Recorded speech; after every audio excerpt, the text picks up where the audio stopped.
Well, goodness me, folks, there is so much misunderstanding about playing the guitar. In the end, it comes down to being able to use this hand in the most efficient and relaxed manner possible. Okay? So, what I'm after when I'm playing the guitar is that the fingers can move in the most natural manner. Okay? Okay? And what I mean by that is that when I move this finger, it's in line with what's happening here. Okay? When I'm using my thumb is totally relaxed and working from here. Now what I've got to do is find a way to get that to fit the guitar. Okay?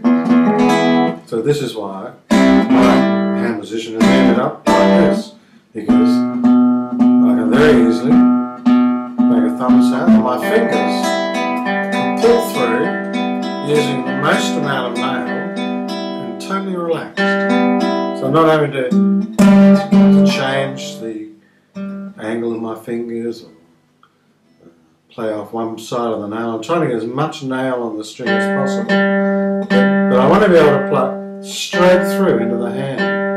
No changes in position of the finger in order to be able to pluck, or to be able to pluck at all.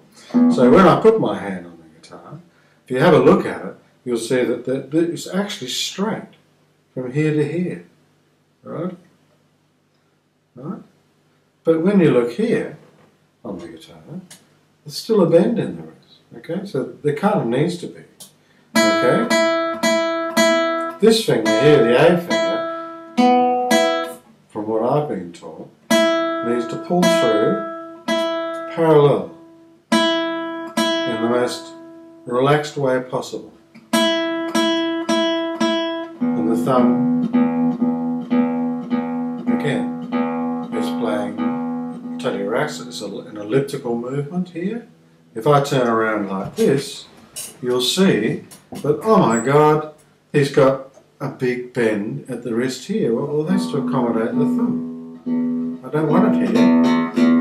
That's what Julian Bream did. You never see a picture of Julian Bream's thumb because he was so appalled at the shape of his hand because he had a banana thumb when he played. Okay, so a lot of tension in his hand here.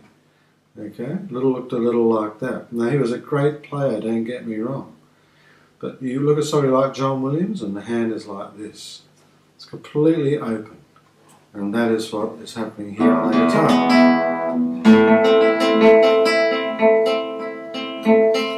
So these fingers are just pulling through perfectly naturally. I'm not having to change anything about them. The thumb can easily pluck the strings. Bring it back to here, nothing's changed, but if I move the guitar so as you can see, there is a degree of bend in the wrist here, but everything else, from here particularly, is lining up. So in the end, I think that should dictate, angle of the wrist. There's also a lot to do with the way I sit with the guitar. I'm old school, I use a footstool. This leg is straight. I pull this leg in to support the guitar. I don't have the guitar right in next to my body. I have it up closer to the knee so as I can move across the guitar. So I'm now fitting the instrument. I have complete control. When I look down, I'm basically looking down at the 12th fret. Okay? I'm moved across this way because it allows this part of my body now to fit the guitar.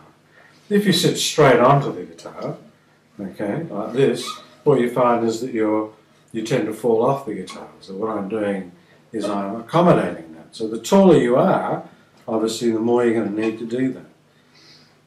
Now that doesn't suit everybody. A lot of people like to use guitar supports nowadays. But for me, the same thing. Whether you're elevating the guitar under your foot or from here, shouldn't be any difference. There goes my little guitar rest or whatever it is you like to use. It worries me when people do this and they play to get this nice straight wrist, they call it. To me, that's not straight. There's actually a curve here in the skeletal system, alrighty? And when they do this, they're having to lift their arm up against gravity. Okay, so that's got to cause tension.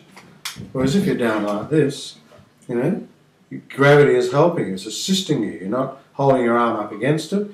My upper arm is just hanging down, as it should be, and I just can move my arm around the guitar as I need to.